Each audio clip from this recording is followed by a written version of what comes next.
The Rhino for uniVERSE includes 3 components: the adapter plate, the bridge, which can be used conveniently as a handle or a stand, and the gravity plate. To install, position the uniVERSE case flat on the table with the inside facing up. Then put the plate in with the metal prongs facing down so that the silicone back is visible. Then insert your tablet into the case. Check to make sure that the camera is positioned over the camera opening.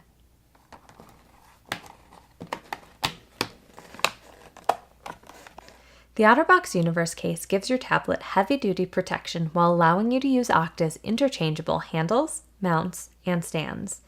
The adapter plate sits flush with the case, so your tablet can sit flat while maintaining its slim profile.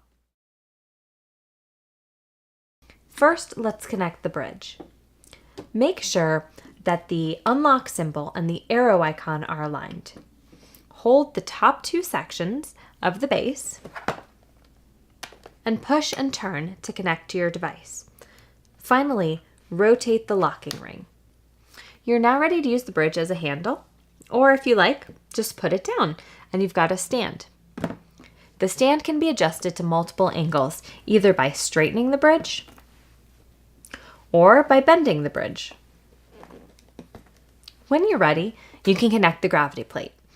The gravity plate is made out of steel, and it features a pad on the bottom so that all your furniture is protected.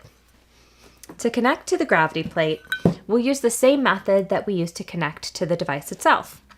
First, make sure that the arrow and the unlock symbol are aligned. Push and turn, and then rotate the locking ring. You can now adjust the angle of your screen. You can also rotate your screen. And if you need to, you can lock the rotation. The rotation can be locked by pushing up or pulling down on one of the rings at the top or the bottom. The bridge is great because it's heavy enough to be used with the gravity plate as a sturdy point of sale, but it can also be lifted up and moved around your house.